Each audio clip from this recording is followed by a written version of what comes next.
ಜಲಜ್ಯೇಷ್ಠನಿಭಾಕಾರಂ ಜಗದೀಶಪದಾಶ್ರಯಂ ಜಗತೀತಲವಿಖ್ಯಾತಂ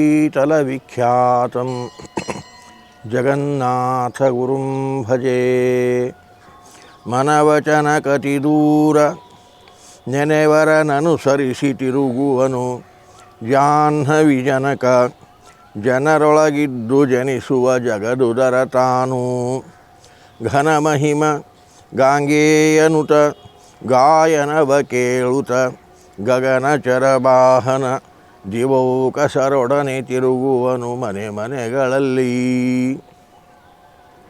ಹರಿಕಥಾಮೃತ ಸಾರದ ಎರಡನೆಯ ಸಂಧಿ ಕರುಣಾಸಂಧಿ 4ನೇ ಪದ್ಯದ ಚಿಂತನೆಯನ್ನು ನಾವು ಮಾಡುತ್ತಾ ಇದ್ದೇವೆ. ವಿಶ್ವ ಪ್ಲಸ್ ಟಿ ವಿ ಅವರ ದೊಡ್ಡ ಸಾಧನೆ ಈ ಹರಿಕಥಾಮೃತ ಸಾರ ಪ್ರಸ್ತುತಿ. ಇದನ್ನು ಉದ್ದೇಶಿಸಿ ಅನೇಕ ಜನ ಮೆಚ್ಚುಗೆಯ ಕಾಮೆಂಟ್ಸ್ಗಳನ್ನು ಕಳಿಸ್ತಾ ಇದ್ದೀರಿ, ತುಂಬ ಸಂತೋಷ ಪಡ್ತಾ ಇದ್ದೀರಿ. ಅದರಲ್ಲಿ ಹೇಳುವ ನನ್ನ ಪಾತ್ರ ತುಂಬ ಕಡಿಮೆಯಾದದ್ದು. ಕಾರಣ, ಹರಿಕಥಾಮೃತ ಸಾರದಂತಹ ಆ ಮೇರು ಕೃತಿಗೆ ಅನೇಕ ಜನ ಜ್ಞಾನಿಗಳು ಅನೇಕ ಥರದಿಂದ ವ್ಯಾಖ್ಯಾನ ಮಾಡಿದ್ದಾರೆ. ಪದ್ಮನಾಭದಾಸರು, ಸಂಕರ್ಷಣ ಒಡೆಯರು, ಜಂಬುಕಂಡಿ ಆಚಾರ್ಯರು, ತಾಮ್ರಪರ್ಣಿ ಆಚಾರ್ಯರು, ದ್ರೌಪದೀಶ ವಿಠಲರು, ಹೀಗೆ ಅನೇಕ ಜನ ಬೇರೆ ಬೇರೆ ಥರದಿಂದ ಆಲೋಚನೆ ಮಾಡಿ ವ್ಯಾಖ್ಯಾನಗಳನ್ನು ಬರೆದಿದ್ದಾರೆ. ಆ ವ್ಯಾಖ್ಯಾನಗಳ ಸಾರವೇ ಈ ಪ್ರವಚನ. ಕಾರಣ, ಆಚಾರ್ಯರು ತುಂಬ ಪ್ರಸ್ತುತಿ ಚೆನ್ನಾಗಿ ಮಾಡುತ್ತಾ ಇದ್ದಾರೆ ಅಂದರೆ ಅದು ಆ ವ್ಯಾಖ್ಯಾನಕಾರರ ಅನುಗ್ರಹ. ಅವರು ತಿಳಿಸಿಕೊಟ್ಟ ವಿಚಾರಗಳನ್ನೇ ನಾನಿಲ್ಲಿ ತಿಳಿಸುತ್ತಾ ಇದ್ದೇನೆ. ಸ್ವಂತಿಕೆ ಅನ್ನೋದು ತುಂಬ ಕಡಿಮೆ. ನಮ್ಮ ಆಚಾರ್ಯರು ನಮಗೆ ಹರಿಕಥಾಮೃತ ಸಾರವನ್ನು ಬಾಲ್ಯದಲ್ಲಿಯೇ ಪಾಠ ಹೇಳುವಾಗ ಅನೇಕ ಇಂತಹ ರಹಸ್ಯ ಪ್ರಮೇಯಗಳನ್ನು ತಿಳಿಸಿ ಹೇಳಿದ್ದೊಂದು ಅವರ ಅನುಗ್ರಹ. ಆ ಪುಣ್ಯವೂ ಕೂಡ ಇದಕ್ಕೆ ಕಾರಣವಾಗ್ತದೆ. ಅದೆಲ್ಲದಕ್ಕೂ ಮುಕುಟಪ್ರಾಯವಾಗಿ ರಾಘವೇಂದ್ರ ಸ್ವಾಮಿಗಳವರ ಅನುಗ್ರಹ ವಿಶೇಷ. ಅವರ ಸೇವೆ ಮಾಡಿದ್ದಕ್ಕೆ ಒಂದು ಒಳ್ಳೆಯ ವ್ಯಾಖ್ಯಾನವನ್ನು ಮಾಡಿಸ್ತಾರೆ ಅನ್ನುವುದು ತವ ಸಂಕೀರ್ತನಂ ವೇದಶಾಸ್ತ್ರಾರ್ಥ ಜ್ಞಾನ ಸಿದ್ಧಯೇ ಅಂತ ನಿತ್ಯದಲ್ಲಿ ಪ್ರಾರ್ಥಿಸಿ ಅವರನ್ನು ಅಭಿಷೇಕ ಮಾಡಿದ ಪುಣ್ಯ ವಿಶೇಷದಿಂದ ರಾಘವೇಂದ್ರ ಸ್ವಾಮಿಗಳರ ಅನುಗ್ರಹ ಇದರಲ್ಲಿ ವಿಶೇಷವಾಗಿ ನಾನು ಈ ಸಮಯದಲ್ಲಿ ಚಿಂತನೆ ಮಾಡ್ತಾ ಇದ್ದೇನೆ. ಅದು ಅವರ ಅನುಗ್ರಹ ಇರಲಿ. ಅಂತೂ 4ನೇ ಪದ್ಯದ ಚಿಂತನೆಯನ್ನು ನಾವು ಮಾಡುತ್ತಾ ಇದ್ದೇವೆ. ಆ ಪದ್ಯ ಚಿಂತನೆಯಲ್ಲಿ ಗಾಂಗೇಯನುತ ಅನ್ನುವ ಶಬ್ದವನ್ನು ನೋಡುತ್ತಾ, ಗಾಂಗೇಯ, ಗಂಗೆಯ ಮಗ ಭೀಷ್ಮರು. ಆ ಭೀಷ್ಮರಿಂದ ನೂತನಾದವ, ಸ್ತೋತ್ರ ಮಾಡಿಸಿಕೊಳ್ಪಟ್ಟವ, ನಮಸ್ಕರಿಸಲ್ಪಟ್ಟವ ಅಂತ ಆ ಭಗವಂತನನ್ನು ಸ್ತೋತ್ರ ಮಾಡಿದ್ದನ್ನು ನಾವು ನೋಡ್ತಾ ಇದ್ದೇವೆ. ಗಂಗೆಯ ಮಗ ಭೀಷ್ಮ ಯಾಕೆ ಅನ್ನುವುದಕ್ಕೆ ನಿನ್ನೆಯ ದಿನ ಚಿಂತನೆಯಲ್ಲಿ ಆ ಭೀಷ್ಮ ಗಂಗೆಯ ಮಗನಾಗಿ ಅವತರಿಸಿದ ಆ ವಸುಗಣದ ಕಥೆಯನ್ನು ನಾವು ಚಿಂತನೆ ಮಾಡಿದ್ದೇವೆ. ಆ ಕಥೆಯನ್ನು, ಅಲ್ಲಿ ತಿಳಿಯುವ ಸಂದೇಶಗಳನ್ನು ನಾವು ಸ್ವಲ್ಪ ಇಲ್ಲಿ ತಿಳಿದುಕೊಳ್ಳಬೇಕಾಗಿದೆ. ಗಣಗಳಲ್ಲಿ ಒಬ್ಬನಾದ 8ನೆಯ ವಸು, ದ್ಯುನಾಮಕ ವಸು, ಅವನ ಹೆಂಡತಿ ವರಾಂಗಿ, ತನ್ನ ಗೆಳತಿ ಭೂಲೋಕದ ರಾಜಕುಮಾರಿ ವರಾಂಗಿ ಬಹುಕಾಲ ತನ್ನ ಜೊತೆಯಲ್ಲಿರಬೇಕು, ಅವಳು ದೀರ್ಘಾಯುಷಿಯಾಗಬೇಕು ಅನ್ನುವ ಬಯಕೆಯಿಂದ ಅವಳಿಗೆ ನಂದಿನಿಯ ಹಾಲನ್ನು ಕುಡಿಸಬೇಕು ಅನ್ನುವ ಬಯಕೆಯನ್ನು ತಾನು ಪಡೆಯುತ್ತಾಳೆ. ಅದಕ್ಕಾಗಿ ಆ ನಂದಿನಿಯನ್ನು ಅಪಹರಿಸುವಲ್ಲಿ ತನ್ನ ಪತಿಯಾದ ಜುನಾಮಕ ವಸುವಿಗೆ ಪ್ರೇರಣೆಯನ್ನು ಕೊಡ್ತಾಳೆ. ಅವಳಿಂದ ಪ್ರೇರಿತನಾದ ದ್ಯುನಾಮಕ ವಸು ತನ್ನ ಅಣ್ಣಂದಿರನ್ನು ಸಹಾಯ ಪಡೆದು ಆ ನಂದಿನಿಯನ್ನು ಅಪಹರಿಸಬೇಕು ಅಂತ ಪ್ರಯತ್ನ ಮಾಡ್ತಾನೆ. ಈ ಕಥೆಯೆಲ್ಲ ವಿಸ್ತಾರವಾಗಿ ಕೇಳಿದ್ದೇವೆ. ಅದರ ಪರಿಣಾಮವಾಗಿ ಎಲ್ಲರೂ ಮನುಷ್ಯರಾಗಿ ಹುಟ್ಟಬೇಕಾಯಿತು. ಭೀಷ್ಮನು ದ್ಯುನಾಮಕ ವಸು ತಾನು ಭೀಷ್ಮನಾಗಿ ಹುಟ್ಟಿದ. ಅವನ ಹೆಂಡತಿ ವರಾಂಗಿಯೂ ಮನುಷ್ಯರಾಗಿ ಹುಟ್ಟಿದ್ಲು. ಆದರೆ ಪರಸ್ಪರ ಇಬ್ಬರಿಗೂ ಕಲಿಯಬೇಕೆ ಅನ್ನೋದೇ ಇಲ್ಲ. ಆ ಜನ್ಮದಲ್ಲಿ ಕಲಿಯಲಿಲ್ಲ. ಗಂಡ ಹೆಂಡತಿ ಕಲಿಯಲಿಲ್ಲ ಮಾತ್ರವಲ್ಲ, ಗಂಡ ಹೆಂಡರಲ್ಲಿ ಬಹುಕಾಲದ ಬಹುದ್ವೇಷ. ಎಷ್ಟರವರೆಗೆ ದ್ವೇಷ ಅಂದರೆ ಭೀಷ್ಮನ ಸಂಹಾರಕ್ಕಾಗಿ ಪ್ರಯತ್ನ ಮಾಡ್ತಾಳೆ. ಅವನ ಹೆಂಡತಿ ಅಂಬೆ ಭೀಷ್ಮನ ಸಂಹಾರಕ್ಕಾಗಿ ಅವಳ ಶತಪ್ರಯತ್ನ. ಇಷ್ಟು ಗಂಡ ಹೆಂಡರಲ್ಲಿ ದ್ವೇಷವನ್ನು ಕಾಣುತ್ತೇವೆ. ಕಲಿಯಲಿಲ್ಲ, ಪರಸ್ಪರ ದ್ವೇಷಭಾವ ಸಂಹಾರಕ್ಕಾಗಿ ಇಷ್ಟೆಲ್ಲ ಅನಾಹುತಗಳನ್ನು ನೋಡ್ತೇವೆ. ಕಾರಣ ಆ ವರಾಂಗಿಯ ಒಂದು ಕೆಟ್ಟ ಬಯಕೆ. ಕಥೆ ನಮಗೆ ಸಂದೇಶ ಕೊಡುತ್ತದೆ. ನಮಗೆ ಬಯಕೆ ಇದ್ದರೆ ಬಯಸೋದೇ ತಪ್ಪು. ಬಯಸಿದರೆ ಆ ಬಯಕೆ ಶಾಸ್ತ್ರದ ಚೌಕಟ್ಟಿನಲ್ಲಿ ಇರಬೇಕು. ಶಾಸ್ತ್ರದ ಚೌಕಟ್ಟನ್ನು ಮೀರಿ ಬಯಸಿದಾಗ ಅದು ದೊಡ್ಡ ಅನಾಹುತಕ್ಕೆ ಕಾರಣವಾಗುತ್ತದೆ. ಅದರಿಂದ ಬಯಸುವಾಗ ಆಲೋಚಿಸಿ ಬಯಸು. ಶಾಸ್ತ್ರದ ಚೌಕಟ್ಟಿನಲ್ಲಿ ಪ್ರಕೃತಿಯ ನಿಯಮಕ್ಕೆ ಒಳಪಟ್ಟಂತೆ ನಿನ್ನ ಆಲೋಚನೆಗಳಿರಬೇಕೇ ಹೊರತು ಆ ಪ್ರಕೃತಿಯ ನಿಯಮವನ್ನು ಮೀರಿ ಅದಕ್ಕೆ ವಿರುದ್ಧವಾಗಿ ನೀನು ಬಯಸಿದೆಯಾದರೆ ನಿನಗೆ ಕೆಟ್ಟದ್ದು ಕಟ್ಟಿಟ್ಟದ್ದು, ಅನಾಹುತ ಕಟ್ಟಿ ಇಟ್ಟದ್ದು ಅನ್ನುವುದು ಆ ವರಾಂಗಿಯ ಕಥೆಯಿಂದ ನಮಗೆ ತಿಳಿಯುತ್ತದೆ. ಬಯಸಿದ್ದು ಮಾತ್ರ ಅಲ್ಲ, ಅವಳು ತನ್ನ ಬಯಕೆಯನ್ನು ತನ್ನ ಪತಿಯ ಮೇಲೆ ಹೇರಿ ಹಠ ಮಾಡ್ತಾಳೆ. ಹಠಮಾರಿತನ, ಅದರಿಂದ ಪತಿ ಅನಿವಾರ್ಯವಾಗಿ ಗೋವನ್ನು ಅಪಹರಿಸುವ ದುಷ್ಕೃತ್ಯದಲ್ಲಿ ಪ್ರವರ್ತನಾಗುತ್ತಾನೆ. ನೋಡಿ, ಬಯಸಿದ್ದೇ ತಪ್ಪು.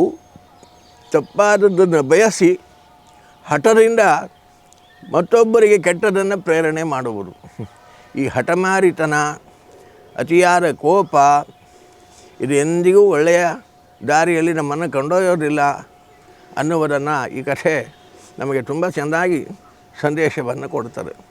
ಅತಿಯಾದ ಹಠಮಾರಿತನದಿಂದ ತನ್ನ ಕಾಲ ಮೇಲೆ ತಾನೇ ಕಲ್ಲು ಹಾಕ್ಕೊಂಡು ತನ್ನ ಪತಿಗೆ ತಾನು ಪತಿಯ ಮರಣಕ್ಕೆ ಕಾರಣ ಆಗುವಂತೆ ಅವಳು ಪ್ರಯತ್ನವನ್ನು ಮಾಡಬೇಕಾಗ್ತದೆ. ಹೀಗೆ ಅತಿಯಾದ ಹಠ, ಶಾಸ್ತ್ರದ ಪ್ರಕೃತಿಯ ನಿಯಮವನ್ನು ಮೀರಿ ಮಾಡುವ ಬಯಕೆ, ಅದು ಎಷ್ಟು ಅನಾಹುತಕ್ಕೆ ಕಾರಣವಾಗ್ತದೆ ಅನ್ನುವುದಕ್ಕೆ ಒಳ್ಳೆಯ ಸಂದೇಶ ಈ ಕಥೆಯಲ್ಲಿ ನಮಗೆ ದೊರೆಯುತ್ತದೆ. ಗಂಗೆಯೂ ಕೂಡ ಪ್ರತೀಪರಾಜನಲ್ಲಿ ಹೇಳುವಾಗ ತನ್ನನ್ನು ಆಕ್ಷೇಪಿಸಬಾರದು, ತಾನು ಯಾರು ಅಂತ ತನ್ನ ಸ್ವರೂಪವನ್ನು ಕೇಳಬಾರದು ಎನ್ನುವುದಾಗಿ ತಾನು ಒಪ್ಪಂದ ಮಾಡಿಕೊಂಡದ್ದು. ಇಂದಿನ ಜನರು ಕೂಡ, ಸ್ತ್ರೀಯರು ಕೂಡ ಹಾಗೆ ತನ್ನನ್ನು ಆಕ್ಷೇಪಿಸಬಾರದು ಅಂತ ಅಪೇಕ್ಷೆ ಪಡ್ತಾರೆ. ಇದು ಹಿಂದೆ ಇದ್ದದ್ದಲ್ವಾ ಅಂತ. ಆ ಹಿಂದೆ ಇದ್ದದ್ದಕ್ಕೆ ಕಾರಣ ಇತ್ತು. ದೇವತೆಗಳು ತಾವು ಯಾರು ಅಂತ ಭೂಲೋಕದಲ್ಲಿ ತಿಳಿದ ನಂತರದಲ್ಲಿ ಭೂಲೋಕದಲ್ಲಿ ಅವರು ಇರಲಿಕ್ಕೆ ಅಪೇಕ್ಷೆ ಪಡೋಲ್ಲ. ಅದಕ್ಕಾಗಿ ಆ ಮಾತನ್ನು ಒಪ್ಪಂದವನ್ನು ಅವಳು ಮಾಡಿಕೊಂಡಿದ್ಲೇ ಹೊರತು ಅದಕ್ಕೆ ಬೇರೆ ಕಾರಣ ಇರಲಿಲ್ಲ. ಇದನ್ನು ಕೂಡ ಅಲ್ಲಿ ನಾವು ತಿಳಿಯಬೇಕಾಗಿರತಕ್ಕಂಥದ್ದು. ಮನುಷ್ಯನಾಗಿ ಹುಟ್ಟೋದೇ ದೊಡ್ಡ ಆಪತ್ತು ದೇವತೆಗಳಿಗೆ. ಮನುಷ್ಯನಾಗಿ ಹುಟ್ಟಿ ಆ ಹಿಂದಿನ 7 ಜನರ ಅಣ್ಣಂದರ ಆಯುಷ್ಯ, ತನ್ನ ಆಯುಷ್ಯ, ಹೀಗೆ 800 ವರ್ಷ ಕಾಲದ ಸುದೀರ್ಘ ಮನುಷ್ಯನಾಗಿ ಇರುವುದು ಎರಡನೇ ಆಪತ್ತು. ದ್ಯುನಾಮಕ ವಸು ತಾನು ಅನುಭವಿಸಿದ್ದು 8 ಜನರ ಮರಣ ದುಃಖ. ಆದ್ದರಿಂದ ಶರಶಯ್ಯಲ್ಲಿ ಮಲಗಿ ಆ ದುಃಖವನ್ನು ಅನುಭವಿಸಬೇಕಾಯಿತು. ಅಷ್ಟು ಅಪಾರವಾದ ದುಃಖಕ್ಕೆ ಕಾರಣ ಹೆಂಡತಿಯ ಕೆಟ್ಟ ಪ್ರೇರಣೆಯಿಂದ ನಂದಿನಿಯನ್ನು ಅಪಹರಿಸಬೇಕು ಅಂತ ಮಾಡಿದ ಕೆಟ್ಟ ಪ್ರಯತ್ನ. ಇಷ್ಟೆಲ್ಲದಕ್ಕೆ ಕಾರಣವಾಗಿ ತನ್ನ ಹೆಂಡತಿಯ ವಿರೋಧವನ್ನೇ ಕಟ್ಟಿಕೊಂಡು ಹೆಂಡತಿಯೇ ಅವನ ಮರಣಕ್ಕೆ ಕಾರಣವಾಗಿ ಎಷ್ಟೆಲ್ಲ ಅನಾಹುತಗಳನ್ನು ಅನುಭವಿಸಬೇಕಾಯಿತು ದ್ಯುನಾಮಕ ವಸು. ಆದ್ದರಿಂದ ಕಥೆಯ ಸಂದೇಶ, ಯಾವುದೇ ಕೆಟ್ಟ ಬಯಕೆಗಳನ್ನು ಬಯಸಲೇಬಾರದು.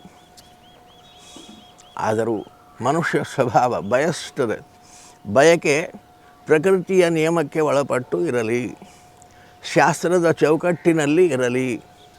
ಅದನ್ನು ಮೀರಿ ಬಯಸಿದರೆ, ಬಯಸಿ ಹಠದಿಂದ ಅದನ್ನು ಪಡೆಯಬೇಕು ಅಂತ ಕೆಟ್ಟ ಪ್ರಯತ್ನವನ್ನು ಮಾಡಿದರೆ, ಇನ್ನೊಬ್ಬರಿಗೆ ಅಂತಹ ಕೆಟ್ಟ ಪ್ರೇರಣೆಯನ್ನು ಮಾಡಿ ಅವರಿಂದ ಕೆಟ್ಟ ಕೆಲಸಗಳನ್ನು ಮಾಡಿಸಿದರೆ ಅನಾಹುತ ತಪ್ಪಿದ್ದಲ್ಲ.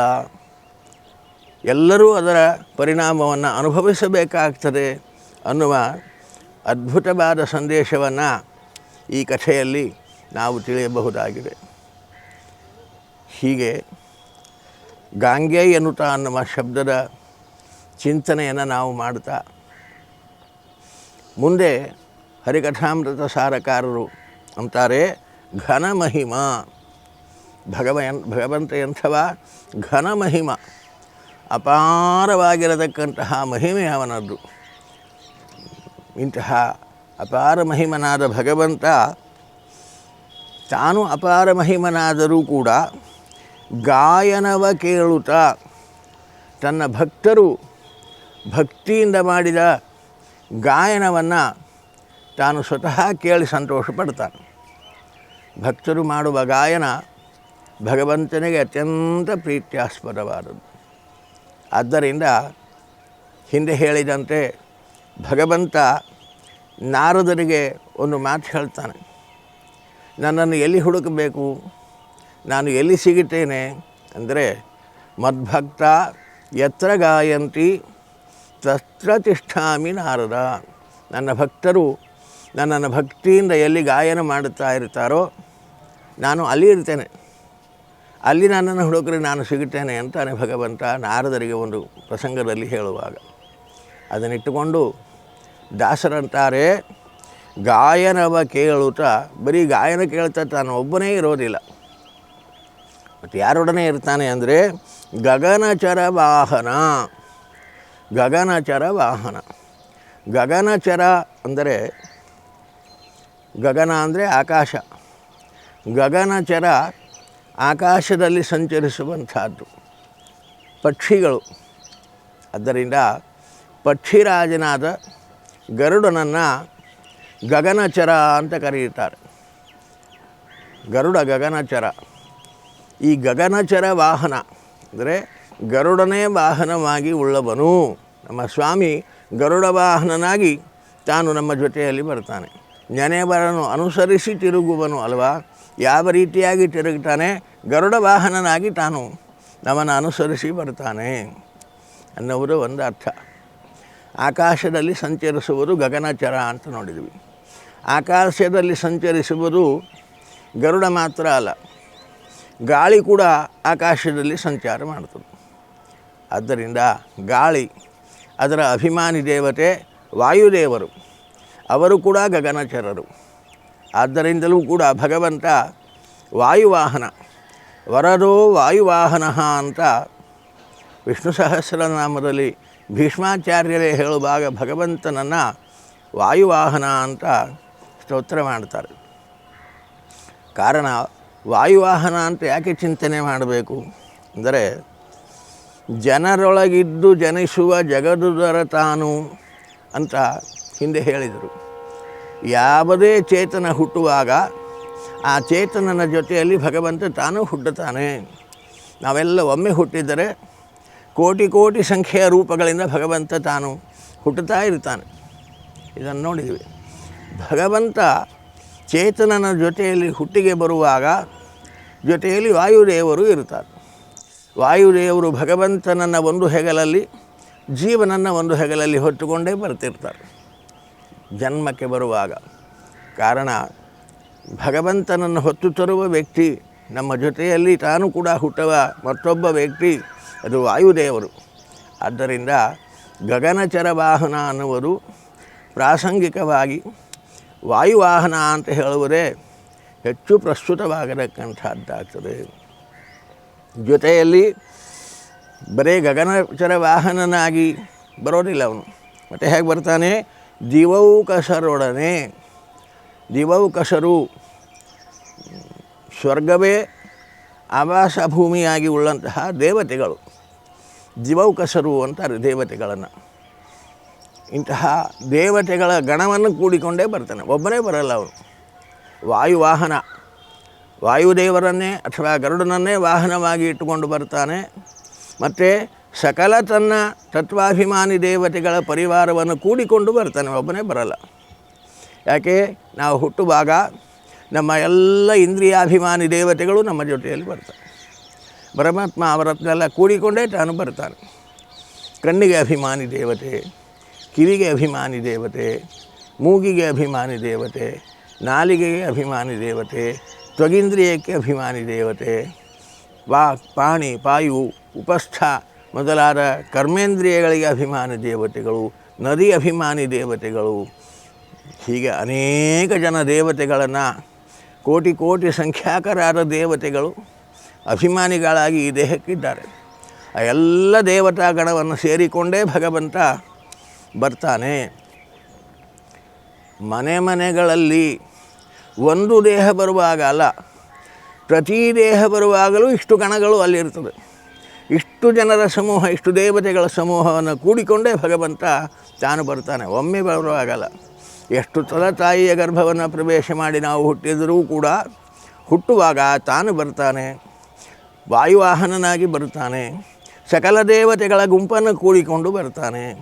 ಬಂದು ಈ ದೇಹ ಅನ್ನುವ ಮನೆಯಲ್ಲಿ ಸಕಲ ದೇವತೆಗಳಿಂದ ಇದ್ದು ವಿಹಾರವನ್ನು ಮಾಡುತ್ತಾ ಇದ್ದಾನೆ ಎನ್ನುವುದಾಗಿ, ಇಂತಹ ದೇಹವನ್ನು ಆಶ್ರಯಿಸಿ ವಿಹಾರ ಮಾಡಿ, ಅವನ ವಿಹಾರ ಅಂದರೆ ಅದು ನಮ್ಮ ಸಾಧನೆ, ನಮಗೆ ಯೋಗ್ಯವಾದ ನಮ್ಮ ಅರ್ಹತೆಯನ್ನು ಮೀರಿದ ವ್ಯಾಪಾರಗಳನ್ನು ನಮ್ಮಲ್ಲಿ ನಿಂತು ತಾನು ಮಾಡಿ ನಮ್ಮಿಂದ ಸಾಧನೆಯನ್ನು ಮಾಡಿಸಿ ನಮ್ಮ ಗತಿಯನ್ನು ನಮಗೆ ಹೊಂದಿಸುವ ಪರಮಕರುಣಾಳು ಭಗವಂತ ಎನ್ನುವುದಾಗಿ ಈ ಪದ್ಯದಲ್ಲಿ ದಾಸರಾಯರು ಭಗವಂತನ ಕಾರುಣ್ಯವನ್ನು ಚಿಂತನೆ ಮಾಡುತ್ತಾ ಇದ್ದಾರೆ.